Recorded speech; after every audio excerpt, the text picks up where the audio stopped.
పర్వాలు ఎక్కడున్నాయి? ఏంటి పర్వాలు అంటే? ఎన్ని పర్వాలు ఉన్నాయి? 18 పర్వాలు ఉన్నాయి. ఎక్కడుంటాయి? మహాభారతంలో. మహాభారతంలో పర్వాలు. ఎవరైనా చెప్పగలుగుతారా పర్వాల పేర్లు మొత్తంగా? చూడండి, ఇక్కడ మీకు 3 పర్వాలు ఎవరు రాశారు? నన్నయ్య తెలుగులో కనదించండి. ఏమేమి పర్వాలు? ఆది పర్వం, సభాపర్వం, అరణ్య పర్వం. ఈ 3 పర్వాలను ఎవరు ట్రాన్స్లేట్ చేశారు? నన్నయ్య. ఎవరు? నన్నయ్య. అయితే ఈ అరణ్య పర్వంలో రాస్తుండగానే చనిపోయాడు. అరణ్య పర్వం రాస్తున్నప్పుడు నన్నయ్య చచ్చిపోయాడు. చనిపోతే మళ్ళీ ఆ తర్వాత విరాట పర్వం నుంచి స్వర్గారోహణ పర్వం వరకు ఎవరు రాశారు? తిక్కన రాశారు. ఈ మిగిలిన అరణ్య పర్వం అట్లా అయిపోయిందని ఎవరు పూర్తి చేశారు? ఎర్రాప్రగడ చేశారు. ఎర్రాప్రగడ రాసింది ఎంత? ఓన్లీ సగం పర్వమే. ఎర్రాప్రగడ రాసింది సగం పర్వమే. దేంట్లో? అరణ్య పర్వంలో సగం పర్వం రాశాడు. మిగిలిన పర్వాలు మొత్తం ఎవరు రాశారు? తిక్కన ట్రాన్స్లేట్ చేసాడు. సంస్కృతంలో మహాభారతం ఎవరు రాశారు? వేదవ్యాసుడు రాసినటువంటి సంస్కృత గ్రంథాన్ని తెలుగులోకి అనువదించి 3 కవులు. ఇప్పుడు ఏమేమి ఉన్నాయి చెప్పండి కూడా? విరాట పర్వం. ఏ పర్వము? విరాట పర్వం. విరాట రాజు కొలువులో పాండవులు ఏం చేశారు అనేది దాంట్లో ఉంటుంది.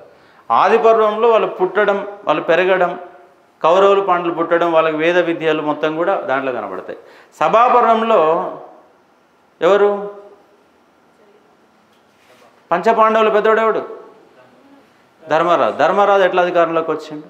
కౌరవులు పాండవులు రాజ్యాన్ని 2 భాగాలు చేసుకొని పంచుకోవడం, ఆ సభాపర్వానికి దుర్యోధన రావడం, అవన్నీ కూడా నేపథ్యంలో జరుగుతూ అక్కడ జూద క్రీడ జరిగిన తర్వాత అరణ్య పర్వంలో అరణ్యాన్ని పోయి 12 సంవత్సరాలు ఉంటారు. తర్వాత విరాట పర్వంలో 1 సంవత్సరం అజ్ఞాతవాసి. అంతా కూడా మనకు కనబడుతున్న సందర్భాలు. అలాగే ఉద్యోగ పర్వం. ఏంటిది? ఉద్యోగ పర్వం. 5వ పర్వము ఉద్యోగ పర్వం. ఈ 5 పర్వాల పేరు గుర్తుపెట్టుకోవడం ఉంది కదా. ఏమేమి ఉన్నాయి? ఆది పర్వం, సభాపర్వం, అరణ్య పర్వం, విరాట పర్వం, ఉద్యోగ పర్వం.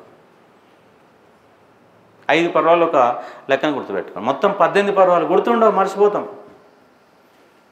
మర్చిపోయే పర్వాలు ఎందుకు కూడా చెప్తాను, గుర్తుండే పర్వాలు ఎందుకు చెప్తాను. ఈ 5 పర్వాలు అయితే ఈజీగానే గుర్తుంటాయి. ఆ తర్వాత మరొక 4 పర్వాలు 4 వ్యక్తుల పేరు మీద గుర్తుపెట్టుకోవాలి. 4 పర్వాలు 4 వ్యక్తుల పేరు మీద. 6వ పర్వం ఏంటి సార్ అంటే భీష్మ పర్వం. ఈ భీష్మ పర్వంలోనే మనకు ఏముంటుంది? భగవద్గీత. భీష్మ పర్వంలోనే మనకు భగవద్గీత యొక్క ప్రస్తావన ఉంటుంది. భగవద్గీత యొక్క ప్రస్తావన భీష్మ పర్వంలో ఉంటాయి. భీష్మ పర్వం తర్వాత భీష్ముడు యుద్ధానికి నాయకత్వం వహించినటువంటి యుద్ధం జరిగే కాలాన్ని భీష్మ పర్వం అంటున్నాం. ఆ తర్వాత భీష్ముడు నేలకూలిన తర్వాత ద్రోణుడు వస్తాడు, ద్రోణ పర్వం. ద్రోణుడు నేలకూలిన తర్వాత కర్ణుడు బాధ్యతలు తీసుకొని వస్తాడు, కాబట్టి కర్ణుడు పర్వం. తర్వాత శల్యుడు, శల్య పర్వం. 9 శల్య పర్వం. ఈ 4 కూడా వ్యక్తుల పేరు మీద ఉన్నటువంటి పర్వాలు. ఏం పర్వం చెప్పండి? భీష్మ పర్వం, ద్రోణ పర్వం, కర్ణ పర్వం, శల్య పర్వం. శల్యుడు. 4 కూడా యుద్ధం. ఎంత కూడా మొత్తం యుద్ధమే. ఎక్కడి నుంచి భీష్మ పర్వం నుంచి పడితే శల్య పర్వం వరకు కూడా మొత్తం యుద్ధ సన్నివేశాలే మనం చూసే ఒక ప్రయత్నం చేస్తాం. నెక్స్ట్ 10వది మాత్రం మనకు గుర్తుండదు. సౌప్తిక పర్వం.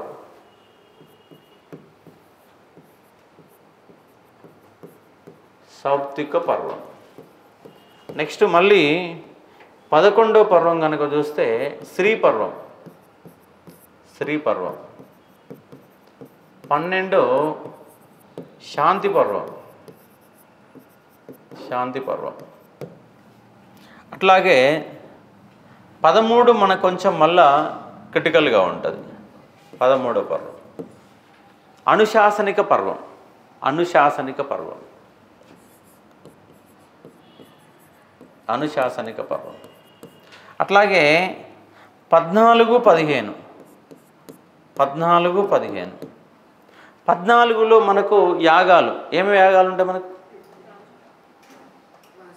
వాజపేయి యాగం, రాజసూయ యాగం, అశ్వమేధ యాగం. ఇక్కడ అశ్వమేధ యాగం అనేది అశ్వమేధ యాగం, అశ్వమేధ పర్వం, అశ్వమేధ పర్వం. నెక్స్ట్ 15 ఆశ్రమ పర్వం. ఏం పర్వం? ఆశ్రమ పర్వం. నెక్స్ట్ 16 మనకు గుర్తుండదు, మౌసల పర్వం. మౌసల పర్వం 16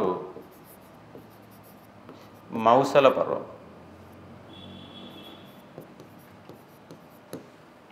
మళ్ళీ 17, 18 ఈజీనే గుర్తుంటాయి. 17, 18. 18 ఏంటిది? స్వర్గారోహణ పర్వం. స్వర్గారోహణ పర్వం అంటే పాండవులు మొత్తం కూడా స్వర్గాన్ని చేరుకునే ఒక సన్నివేశాన్ని స్వర్గారోహణ పర్వం. ఎక్కడి నుంచి? విరాట పర్వం నుంచి స్వర్గారోహణ పర్వం వరకు ఎవరు రాశారు? తిక్కన రాశాడు. అట్లాగే 17 మహాప్రస్థానిక పర్వం.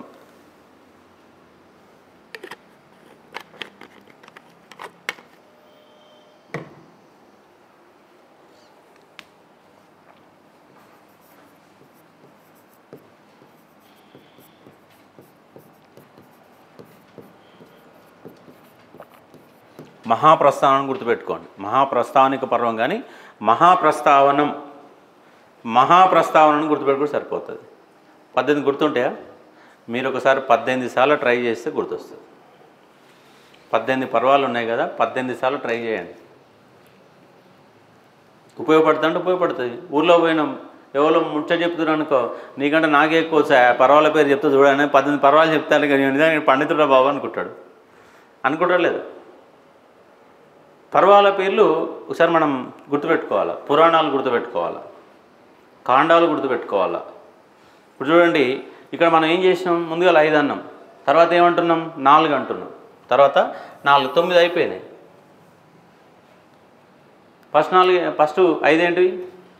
ఆది పర్వం, సభాపర్వం, అరణ్య పర్వం, విరాట పర్వం, ఉద్యోగ పర్వం. 5. 4 వ్యక్తులు అంటున్నాం. భీష్మ పర్వం, ద్రోణ పర్వం, కర్ణ పర్వం, శుల్ల పర్వం. 9 ఇది గుర్తుంటాయి. నెక్స్ట్ 11 శ్రీ పర్వం, 12 శాంతి పర్వం, 14 అశ్వమేధ పర్వం, 15 ఆశ్రమ పర్వం, 17 మహాప్రస్థానిక పర్వం, 18 స్వర్గారోహణ పర్వం. నీకు గుర్తుండవలసింది 10 సౌప్తిక పర్వం, 10 సౌప్తిక పర్వం, 13 అనుశాసనిక పర్వం, 16 మౌసల పర్వం. ఈ 3 మనకు మిస్ అవుతాయి. ఇప్పుడు చూడండి, ఇక్కడ శ్రీ పర్వం, శాంతి పర్వం గుర్తుంటాయిగా, అశ్వమేధ పర్వం, ఆశ్రమ పర్వం గుర్తుంటుందిగా, ప్రస్థానిక పర్వము, స్వర్గారోహణ పర్వం, మహాప్రస్థావన ఎవరు రాశారు? శ్రీశ్రీ రాశారు. మహాప్రస్థావనిక పర్వం ఎన్నో పర్వము? 17. ఏ పర్వంలో మొదలుపెట్టిన తిక్కన? విరాట పర్వం నుంచి ఎక్కడి వరకు? స్వర్గారోహణ పర్వం వరకు. కాబట్టి స్వర్గారోహణ పర్వం 18, విరాట పర్వము 4. ఎవరు రాశారు? తిక్కన రాశారు. కాబట్టి 18 పర్వాలు. ఈ 18 పర్వాలని గుర్తుపెట్టుకునే ప్రయత్నం చేయండి. ఇంటికి పోయి 3-4 సార్లు ట్రై చేయండి, వస్తాయి, గుర్తొస్తాయి. ఏం పెద్ద కష్టం ఏమి కాదు. ఇప్పుడు చెప్తారు చూడండి, మీరే ఇప్పుడు సగం చెప్పేస్తారు. చెప్పండి. ఆది పర్వం, సభాపర్వం, అరణ్య పర్వం, విరాట పర్వం, ఉద్యోగ పర్వం. నెక్స్ట్ భీష్మ పర్వం, ద్రోణ పర్వం, కర్ణ పర్వం, శుల్య పర్వం.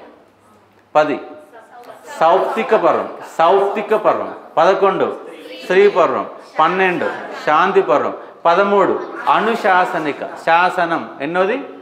13వ శిలాశాసనం. ఎవరిది 13వ శిలాశాసనం? ఎవరు రాశారు? కాదమ్మా, 13వ శిలాశాసనం ఎవరు వేయించారు? అశోకుడు వేసింది. 13వ శిలాశాసనం గుర్తుపెట్టుకోండి. 13 ఏమంటున్నాం? అనుశాసనిక పర్వం. 13వది శిలాశాసనం. ఇక్కడ ఏమంటున్నాం? అనుశాసనం. అది శాసనము అనుశాసనం. 13ది ఏంటిది? అనుశాసనిక పర్వం. 14 యాగాలు, అశ్వమేధ యాగం. తర్వాత ఆశ్రమ పర్వం. నెక్స్ట్ 16 మౌసల పర్వం. 16 మౌసల పర్వం. 17 మహాప్రస్తావనిక. 18 స్వర్గారోహణ. ఇప్పుడు నేను గుర్తుపెట్టుకోవాలా? సౌప్తిక పర్వం 10, అనుశాసనిక పర్వం 16, మౌసల పర్వం. ఇప్పుడు ఎవరు లేచి చెప్తారు? ఇప్పుడు లేస్తే సగం పోతుంది, కూర్చుంటే చెప్తారు, లేస్తే పోతుంది. నువ్వు చెప్పమ్మా, లేచి చెప్పమ్మా. ఇప్పుడు చెప్పినావు తల్లి, మొత్తం చెప్పినావు కదా. మళ్ళీ ఒకసారి ట్రై చేయండి. ఇప్పుడు 1 ఆది పర్వం, 2 సభా పర్వం, 3 అరణ్య పర్వం, 4 విరాట పర్వం, 5 ఉద్యోగ పర్వం, 6 భీష్మ పర్వం, 7 ద్రోణ పర్వం, 8 కర్ణ పర్వం, 9 శిల్ల పర్వం, 10 సౌప్తిక పర్వం, 11 శ్రీ పర్వం, 12 13 అనుశాసనిక, 14 అశ్వమేధ, 15 ఆశ్రమ, 16 మౌసల, 17 మహాప్రస్థానం, 18 స్వర్గారోహణ. మీరు ఏం చేయాలంటే ఇలాంటి అన్ని పట్టికలు తయారు చేయండి. మీకు తర్వాత ఇంటర్న్షిప్ బ్యాచ్లో పైసలు పోయినా జాయిన్ చేయండి. రోజు సాయంత్రం ఈయనే కూర్చుంటా కావాలి మీకు. రోజు 6 గంటలు 5 గంటలు కూర్చొని చదివితే ఎందుకు రాదు? కాన్సన్ట్రేషన్, మన మైండ్ని డైవర్ట్ చేయకుండా. ఇప్పుడు నా క్లాసులో కొంత టైం వేస్ట్ ఉంటే నా దాంట్లో ఉండదని అనట్లే నేను, కానీ మీ యొక్క అటెన్షన్ మొత్తము ఇక్కడనే ఉంటుంది. వేరే కాడికి నీ ఆలోచన కానీ మైండ్ కానీ ఆలోచన చేస్తుందా? చేయదు. నాకు కూడా తెలుసు. టకటక చెప్పేస్తే కాకతీయులు చాప్టర్ ఒక 7-8 గంటలు ఎగరగొడతాం, కానీ దానివల్ల ఏంటి? పాఠం అయిపోతుంది. సబ్జెక్ట్ వస్తుందా నీకు? సబ్జెక్టులో పిల్లల యొక్క ఫ్యాకల్టీ అంటే నేను కొత్తగా తయారు చేస్తున్నా ఏమన్నా? నేను కూడా పుస్తకాలు చూసి చెప్తా, నేను కూడా పుస్తకాలు రాసుకునే చెప్తా. కాకపోతే ఏంది, నీకు అది ఎక్కే విధంగా చెప్పడమే ఫ్యాకల్టీ. తొందర అయిపోవడం అనేది కాదు కాన్సెప్ట్ ఇక్కడ. అందుకే మధ్యలో నీ అలర్ట్నెస్ ఉంచుకోవడం కోసం వేరు ముచ్చట్లు చెప్పాల్సి వస్తుంది, అంతే తప్ప మీ టైం వేస్ట్ చేయాలనే ఉద్దేశం ఏమి ఉండదు. కాకపోతే ఏమైందంటే మొత్తం నీ కాన్సన్ట్రేషన్ ఉదయం 9 గంటల క్లాస్కి వస్తే సాయంత్రం 5:30 మీకు ఇక్కడ ఉండాలి, అటెన్షన్ ఉండాలి. అటెన్షన్ పోతుంది మధ్యలో. మీరు పుస్తకం పట్టుకుని క్లాస్ వింటూ నాకయ్యే చూస్తుంటారు, కానీ మీ ఆలోచన బయట దగ్గర నడుస్తూనే ఉంటుంది. ఇక్కడ మొత్తం నాకయ్యే చూస్తుంటారు, బోర్డే చూస్తుంటారు, కానీ మీ మనసు ఎక్కడికో పోతాయి. ఉండకుండా ఉండాలంటే ఏం చేయాలంటే మనకు అటెన్షన్ ఇటు క్రియేట్ చేసుకునే ప్రయత్నం చేయాలి. ఇప్పుడు 18 పర్వాలు చెప్పినాం. పురాణాలు చెప్పండి చూద్దాం. 18 పురాణాలు. ఈ 18 పురాణాలను కూడా డివైడ్ చేసుకుని చదవాలి, లేదా గుర్తుండవు, పోతాయి. చూడండి, 18 పురాణాలు ఎట్లా చదవాలంటే మనకు వైష్ణవం ఉన్నది. ఏంటిది? వైష్ణవ పురాణాలు, బ్రహ్మ పురాణాలు, శైవ పురాణాలు, ఇట్లా 3 భాగాలు చేసుకోవాలి. వైష్ణవం అంటే ఎవరు సార్? విష్ణువు దశావతారాలు. విష్ణువు దశావతారాలు కలిపితే ఏమంటాం? వైష్ణవిజం అంటాం. పురాణాలు మొత్తం సగం పురాణాలు వైష్ణవిజానికి సంబంధించినవి. మొత్తం ఎన్ని పురాణాలు ఉన్నాయి? 18 పురాణాలు. 18 పురాణాల్లో 9 పురాణాలు ఏం చెప్తున్నాయి? వైష్ణవ పురాణాలు అని చెప్తున్నాయి. మళ్ళీ ఒక 6 పురాణాలు, ఒక 5 పురాణాలు ఏం చెప్తున్నాయి? బ్రహ్మ పురాణాలు చెప్తున్నాయి. ఒక 4 పురాణాలు ఏం చెప్తున్నాయి? శైవ పురాణాలు చెప్తున్నాయి. ఇప్పుడు చెప్తాను చూడండి. వైష్ణవ పురాణాలు చెప్తున్నాను. మనకు దశావతారంలో మొట్టమొదటి అవతారం ఏంటిది? ఎవరు? మత్స్య అవతారం, మత్స్య పురాణం. అన్నిటి పురాణాలకు వెళ్ళి ముందుగా రాయబడిన పురాణం కూడా మత్స్య పురాణం. ఎవరి కాలం రాయబడింది? 27వ రాజు యజ్ఞశ్రీ శాతకర్ణి కాలంలో మత్స్య పురాణం రాయబడినట్టుగా ఆధారాలు ఉన్నాయని చెప్పి మన శాతవాహనుల గారు చదివినాం, అవునా? నెక్స్ట్ మత్స్యం తర్వాత ఏమవుతారము? కూర్మ అవతారం. ఏ అవతారము? కూర్మ పురాణం. కూర్మం తర్వాత ఏ అవతారము? వరాహ అవతారం. ఏ అవతారము? వరాహ అవతారం. మనకు దశావతారాలు ఉన్నాయి. దశావతారాలు ఎంతమంది గుర్తున్నాయి? దశావతారాల పేరు చెప్పండి. దశావతారాలు అంటాం కదా, దశావతారాలు ఏంటి చెప్పండి. 1 మత్స్యం. మత్స్యం అంటే చేప, ఓన్లీ నీళ్ళలో పోతుంది. నెక్స్ట్ కూర్మ, ఇది నీళ్ళలో పోతుంది, భూమి మీద కూడా నడుస్తుంది. చేప నీళ్ళ భూమి కోసం నడుస్తుందా? ఇటు బయటికి రాగానే ఏమవుతుంది? చచ్చిపోవడం కాదు, కథలో మీద గానే ఉంటుంది నువ్వు. నీళ్ళు లేకపోతే అసలు దానికి ఏం రాదు, దాని మొత్తం కూడా మొప్పల ద్వారా ఈదడం దాపా. అంటే ఇది ఉంది ఏంది, కూర్మ అవతారం. తాబేలు ఏం చేస్తుంది, నీటిలో ఉంటుంది, భూమి మీద నడగలుగుతుంది. నెక్స్ట్ వరాహ అవతారం ఏంటి, భూమి మీద నీళ్ళలో రెండిట్లో కూడా తన ప్రయాణాన్ని కొనసాగించగలుగుతుంది, వరాహ అవతారం. నెక్స్ట్ అటు జంతువు కాదు, ఇటు మనిషి కాదు, లక్ష్మి నరసింహ అవతారం. తర్వాత ఏ అవతారం, బ్రాహ్మణ అవతారం, వామన అవతారం. 6 అవతారం ఏంటిది, పరశురామ. 7 ఏంటిది, రామ. 8 విష్ణు లేదా కృష్ణ. 9 బుద్ధ. 10 కల్కి అవతారం రాలే ఇంకా. ఇక్కడ ఏ అవతారంలో ఏముంటుంది, వాళ్ళ యొక్క ఆయుధాలు ఏంటనే నేపథ్యంలో కూడా మీరు స్టడీ చేయాలి. ఇది కొంచెం నిమ్మలంగా చదువుతుంటే మంచిగా అనిపిస్తుంది, పుస్తకాల్లో కూడా అర్థమయ్యే భాషలో చూసుకునే ప్రయత్నం చేయాలి. ఇప్పుడు చూడం, మొత్తం దశావతారాలు వచ్చినాయి కదా, ఈ దశావతారాలకి వెళ్ళి 5 తీసుకుందాం. ఎన్ని అవతారాలు ఉన్నాయి, 10 ఉన్నాయి కదా, 10 5 తీసుకుందాం. ఎన్ని వచ్చినాయి ఇప్పుడు, 3 వచ్చినాయి. ఇంకోటి ఏంటంటే వామన పురాణం. తర్వాత కృష్ణుడి పేరు ఏంది, విష్ణు పురాణం. కృష్ణుడికి విష్ణు అంటాం, విష్ణు పురాణం. విష్ణు యొక్క వాహనం ఏంటిది, గరుడ. విష్ణు యొక్క వాహనము గరుడ. విష్ణుని ఎట్లా మోగుతున్నాం, ఏమంటున్నాం, దేవుడు అంటున్నాం. దేవుడు అంటే ఎవరు, భగవంతుడు. భాగవత పురాణం. దేవుని ఏమంటున్నాము, భగవంతుడు అంటున్నాం. భాగవత పురాణం. ఏంటిది, భాగవత పురాణం. ఇప్పుడు తిరుపతిలో ఎవరున్నాడు, ఏ దేవుడు ఉన్నాడు, వెంకటేశ్వరుడు. ఏ దేవుడు ఆయన, వైష్ణవం. వైష్ణవం అంటే విష్ణువుని మరొక రూపంలో కొలిసేదే వెంకటేశ్వర స్వామి. వెంకటేశ్వర యొక్క భార్య పేరు ఏం పేరు, అల్వేలు మంగ. ఇంకో 2 భార్యలా, ఎవరు, ఊకంటే తిరుపతి పోయేస్తారు ఒకటినే. ఎవరు, అల్వేలు మంగమ్మ, పద్మావతి. పద్మపురాణం ఏంటిది, పద్మపురాణం. దేవుళ్ళందరికీ మధ్యలో అనుసంధానకర్త ఎవరు, నారదుడు. నారద పురాణం.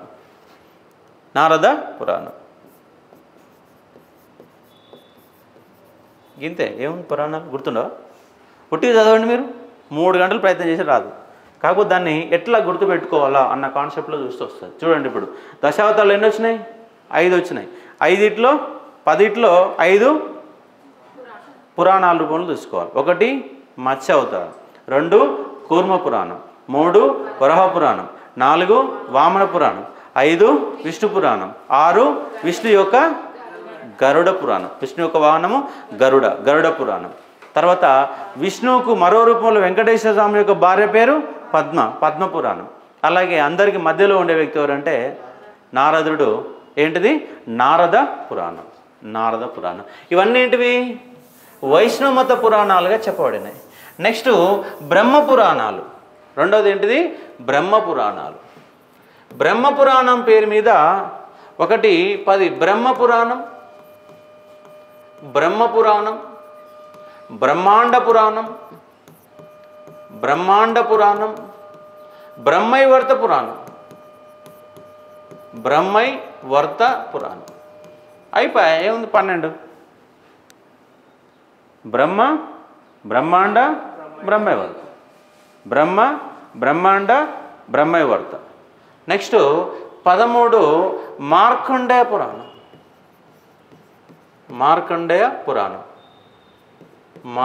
పురాణం. నెక్స్ట్ 14 ఏమంటారు ఇక్కడ, వాయుపురాణమా. 14 భవిష్య పురాణం. ఇక్కడ మనము కొంత డిస్టర్బెన్స్ గురయ్యేటటువంటి ఏరియాస్ ఈ 2. మార్కండేయ పురాణం, అలాగే ఇంకోటి ఏంటిది, భవిష్య పురాణం. నెక్స్ట్ శివపురాణాలు. 15, 16, 17, 18. 15లో శివపురాణం. ఈ శివపురాణం పురాణమా కాదా అనేది డౌట్ చాలా. శివపురాణం కౌంట్లో ఉందా అంటే ఉన్నది, లేదంటే లేదు. అలాగే శివపురాణంతో పాటుగా శివుని మరో ఏ రూపంలో కొలుస్తాం? లింగపురాణం. లింగపురాణం, అలాగే స్కందపురాణం, అగ్నిపురాణం.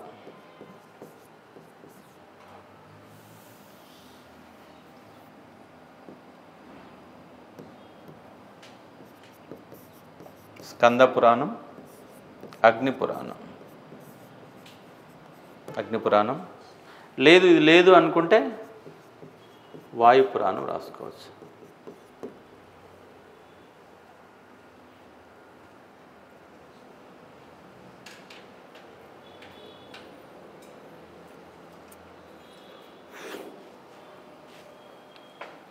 ఒకసారి ట్రై చేద్దామా?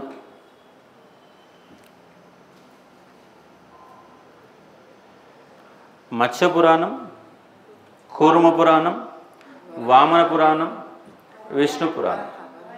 వరాహ పురాణం, విష్ణు పురాణం. కాబట్టి దశావతారాలలో 5 మనం ఖచ్చితంగా గుర్తుపెట్టుకోవాలి. ఇలా రాముడు, పరశురాముడు, నరసింహ అనే పురాణాలు లేవు. నరసింహ లేదు, రాముడు లేదు, పరశురాముడు లేదు. బుద్ధుడు, కల్కి అంటే అది సంబంధం లేని అంశాలు. ఒకటి 5 దేవుళ్ళు. నెక్స్ట్ విష్ణు యొక్క వాహనము గరుడ పురాణం. విష్ణు మరో రూపం వెంకటేశ్వరుని భార్య పద్మ పురాణం. అలాగే అందరికీ దేవతలకు అనుసంధానకర్త నారదు. కాబట్టి 9 పురాణాలు. నెక్స్ట్ భాగవత పురాణం, దేవుని యొక్క రూపంగా భాగవత పురాణం కూడా కనబడుతుంది. నెక్స్ట్ బ్రహ్మ పురాణం, బ్రహ్మాండ పురాణం, బ్రహ్మైవర్త పురాణం. అలాగే దానికి సంబంధించిన నేపథ్యంలో బ్రహ్మ పురాణాలు వచ్చేవి మార్కండేయ పురాణం, భవిష్య పురాణం. నెక్స్ట్ అదేవిధంగా శివపురాణం, లింగ పురాణం, స్కంద పురాణం, అగ్ని పురాణం. ఇక్కడ మీకు కొంత గుర్తుండని పేర్లు కనుక చూస్తే మార్కండేయ, భవిష్య పురాణం, స్కంద పురాణం, అగ్ని పురాణాలు గుర్తుండవు. మిగతా పురాణాలు మొత్తం కూడా గుర్తుండడానికి అవకాశాలు ఎక్కువగా ఉంటాయి. ఓకేనా? ఇప్పుడు చూడండి, పురాణాలు చాలా ఈజీ అనిపించట్లేదు? ఈజీనే ఉంటాయి. పర్వాలు కొంచెం, అది కూడా 10, 13, 16. 13 చెప్పండి. 10 సౌప్తిక పర్వం, సౌప్తిక పర్వం. 13 అనుశాసనిక. 16 మౌసల పర్వం. మహాప్రస్థానిక పర్వం 17. శాంతి పర్వం 12. శ్రీ పర్వం 11.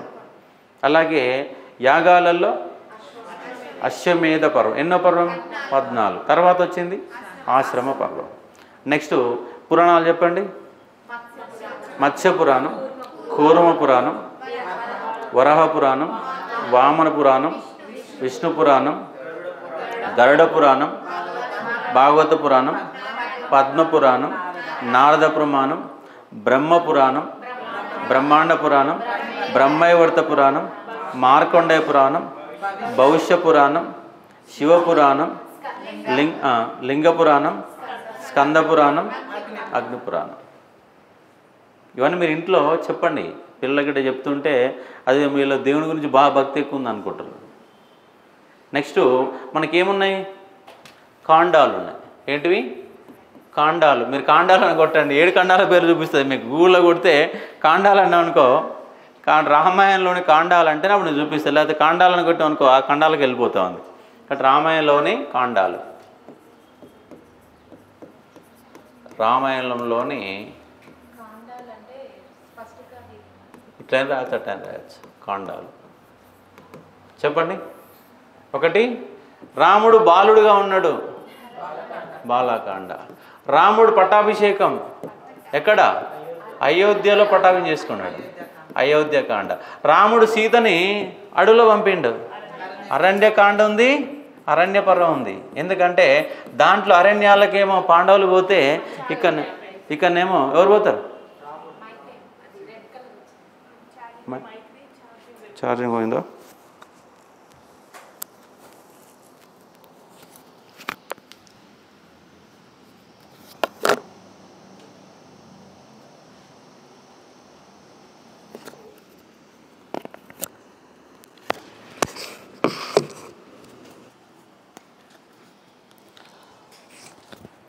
ఓకే, వాయిస్ ఓకేనా చూడండి ఒకసారి ఆన్లైన్లో ఉన్న వాళ్ళు. అరణ్యకాండకు పోయినప్పుడు సీత ముందుగా ఎత్తుకపోతారు. తర్వాత మధ్యలో ఎవరు? రాముడు సీతను ఎత్తుకుడా పోతుంటాడు. మధ్యలో ఇద్దరు అన్నదమ్ముల మధ్య జరుగుతుంది, వాలి శిగ్గురులు యుద్ధం జరుగుతుంది. దాన్ని ఏమంటాము? కిష్కింధకాండ. ఈ కిష్కింధకాండ నేపథ్యంలో ఆంజనేయ స్వామి ఏడిపోతాడు? అక్కడ పోతాడు. ఏమంటుంది దాన్ని? సుందరకాండ చేస్తాడు. అక్కడ మొత్తం ఆగమనం చేసి పడేస్తాడు, సుందరకాండ. నెక్స్ట్ యుద్ధం జరుగుతుంది, యుద్ధకాండ. ఎవరెవరి మధ్య యుద్ధం జరుగుతుంది? వస్తుందా? ఓకే, లైవ్ వచ్చేస్తుంది, ప్రాబ్లం. యుద్ధకాండ. ఏడవది లవకుశకాండ లేదా ఉత్తరకాండ. ఉత్తరకాండ అన్నా పర్లేదు, లేదా లవకుశకాండ అన్నా పర్లేదు. లవకుశకాండ, యుద్ధకాండ.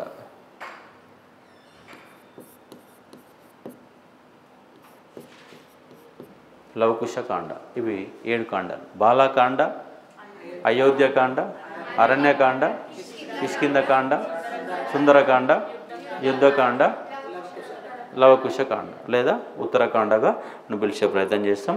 7 ఖండాలు, 18 పురాణాలు, 18 పర్వాలు, 7 కాండాలు.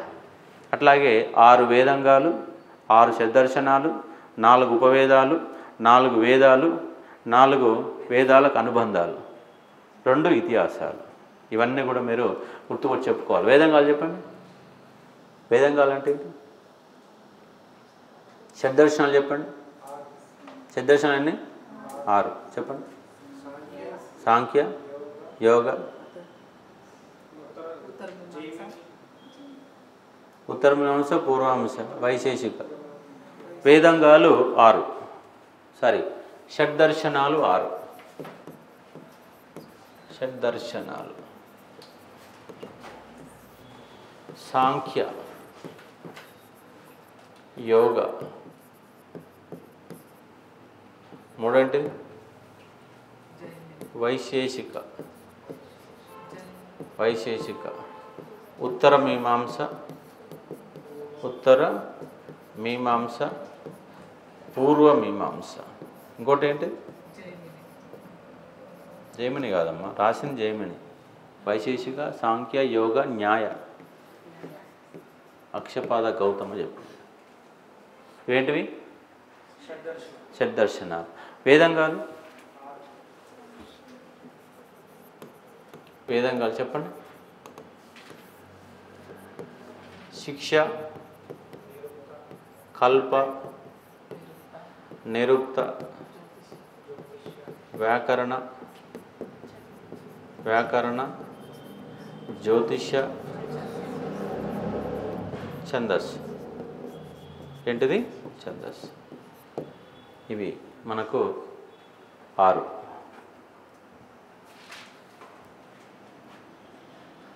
సాంఖ్య, యోగ, న్యాయ, వైశేషిక, ఉత్తరమీమాంస, పూర్వమీమాంస.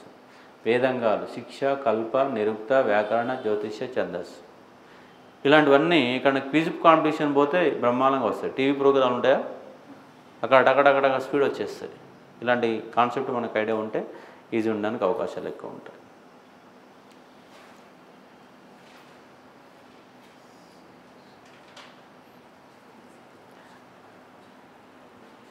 ఛందస్సు, జ్యోతిష్య, వ్యాకరణ, నిరుక్త. శిక్ష, కల్ప, నిరుక్త, వ్యాకరణ, జ్యోతిష్య, ఛందస్సు.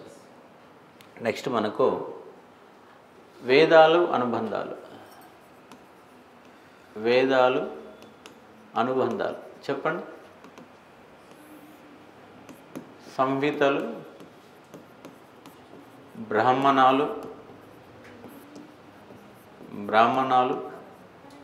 అరణ్యకాలు, ఉపనిషత్తులు. వీటిని ఏమంటాం? వేదాలకు అనుబంధాలు. ఇవి తెలిస్తేనే వేదం చదవడానికి అవకాశం ఉంటాయి. వేదాలన్నీ ఏది చెప్తారుగా, మర్చిపోయారా? ఋగ్వేదం, యజుర్వేదం, సామవేదం, అధర్వణ వేదం, ఉపవేదాలు. చెప్పండి. ఒకటి శిల్పవేదం, ధనుర్వేదం, ఆయుర్వేదం,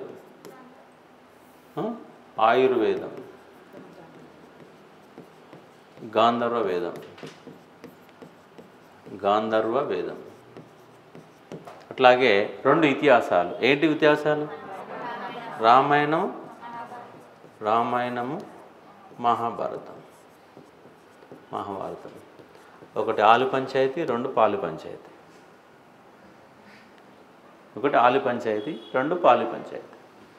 అన్నదమ్ముల మధ్య జరిగిన యుద్ధమే ఏంటిది? మహాభారతం. ఊర్లో ప్రతిరోజు మహాభారతాలే ఉంటాయి. ఏ అన్న ఏ తమ్ముడిని ఒప్పుకోడు, ఏ తమ్ముడు ఏ అన్నని ఒప్పుకోడు. ఎక్కడన్నా అన్నదమ్ములు ఫ్రీగా రిలాక్స్గా మాట్లాడడం చూసిరా? అన్నదమ్ములు కూర్చొని మద్యం తాగుతారా?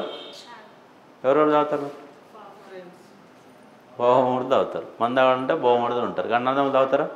అన్నదమ్ముల మధ్య ఎక్కువ బాగా సన్నిహితం ఉంటుందా? ఉండదు.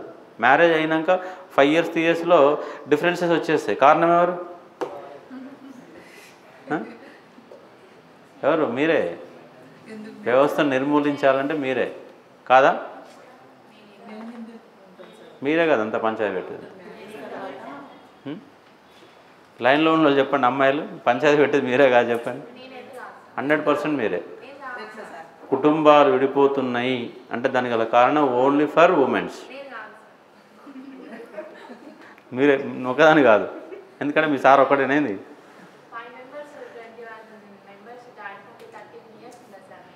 మరి పెద్ద అందరికంటే ఓకే, గ్రేటే. ఇప్పుడు విడిపోయారా? కలిసి ఉంటారు.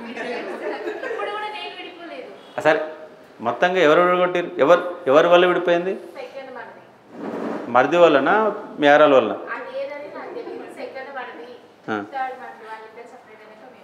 ఓకే, మీరు ఉత్తమురాలు. ఎందుకంటే కంపల్సరీగా డిఫరెన్స్ చేస్తారు.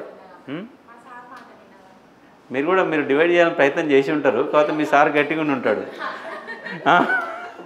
మీరు కూడా ట్రై చేసి ఉంటారు. ఎందుకు పంచాయతీ ఏందని కూడా పెట్టేది ఎప్పుడైనా చెప్పండి. విడిపోవాలని ఒక్కరోజు కూడా అనలేదు మీరు. గ్రేట్. అయితే అంటే ఆల్రెడీ ట్రై చేసి ఉంటారు, ఎన్నోసార్లు ట్రై చేసి ఉంటాడు. ఆయన గట్టిగా ఉన్నాడు కాబట్టి వ్యవస్థ గట్టిగా ఉంటాడు అంతే. సరే, ఓకే. ఇవి ఇంకా సాహిత్యం అంటే వీళ్ళ కాలంలో ఒక 10-15 గ్రంథాలు వస్తాయి. ఆ గ్రంథాల గురించి చూస్తే మనకు కాకతీయులు ఉంటుంది. ఇంకా మనకు ఉన్న అంశాలన్నీ ఇంకొక క్లాస్ పడుతుంది మనకు.